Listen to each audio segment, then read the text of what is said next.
Good afternoon, everybody. As a candidate for president, I pledge to bring the war in Iraq to a responsible end for the sake of our national security and to strengthen American leadership around the world. After taking office, I announced a new strategy that would end our combat mission in Iraq and remove all of our troops by the end of 2011.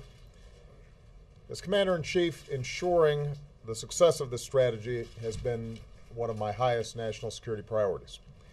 Last year, I announced the end to our combat mission in Iraq, and to date, we've removed more than 100,000 troops. Iraqis have taken full responsibility for their country's security. A few hours ago, I spoke with Iraqi Prime Minister Maliki. I reaffirmed that the United States keeps its commitments. He spoke of the determination of the Iraqi people to forge their own future. We are in full agreement about how to move forward.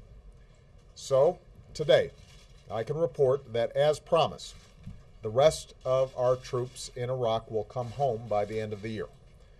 After nearly 9 years, America's war in Iraq will be over.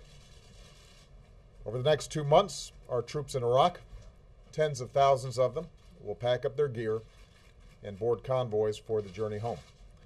The last American soldier will cross the border out of Iraq with their heads held high, proud of their success, and knowing that the American people stand united in our support for our troops.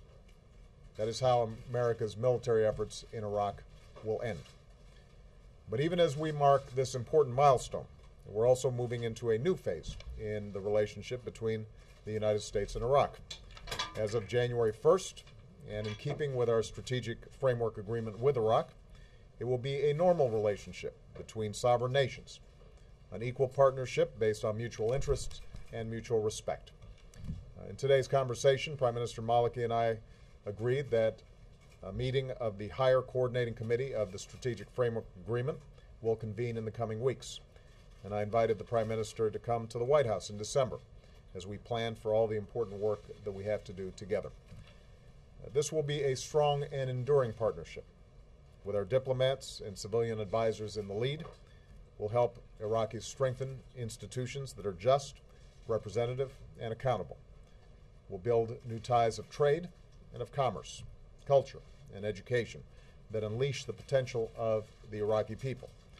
We'll partner with an Iraq that contributes to regional security and peace, just as we insist that other nations respect Iraq's sovereignty.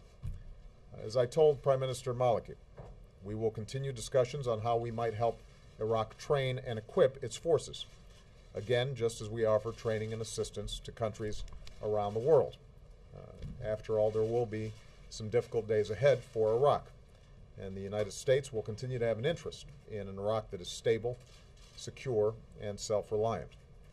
Just as Iraqis have persevered through war, I'm confident that they can build a future worthy of their history as a cradle of civilization. Here at home, the coming months will be another season of homecomings.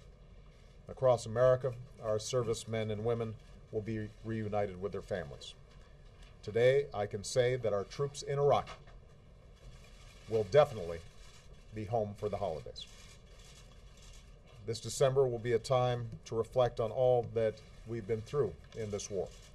I'll join the American people in paying tribute to the more than 1 million Americans who have served in Iraq. We'll honor our many wounded warriors and the nearly 4,500 American patriots and their Iraqi and coalition partners who gave their lives to this effort. And finally, I would note that the end of war in Iraq reflects a larger transition. The tide of war is receding.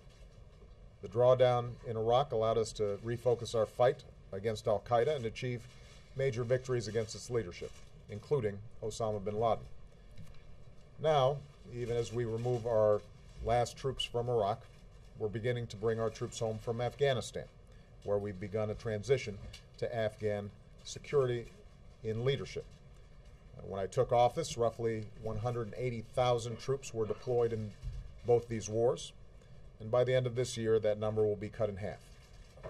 And make no mistake, It will continue to go down. Meanwhile, yesterday marked the definitive end of the Gaddafi regime in Libya. And there, too, our military played a critical role in shaping a situation on the ground in which the Libyan people can build their own future. Today, NATO is working to bring this successful mission to a close. So to sum up, the United States is moving forward from a position of strength. The long war in Iraq will come to an end by the end of this year. The transition in Afghanistan is moving forward, and our troops are finally coming home. As they do, fewer deployments and more time training will help keep our military the very best in the world. And as we welcome home our newest veterans, we'll never stop working to give them and their families the care, the benefits, and the opportunities that they have earned. This includes enlisting our veterans in the greatest challenge that we now face as a nation, creating opportunity and jobs in this country. Because after a decade of war, the nation that we need to build, and the nation that we will build, is our own. An America that sees its economic strength restored, just as we've restored our leadership around the globe. Thank you very much.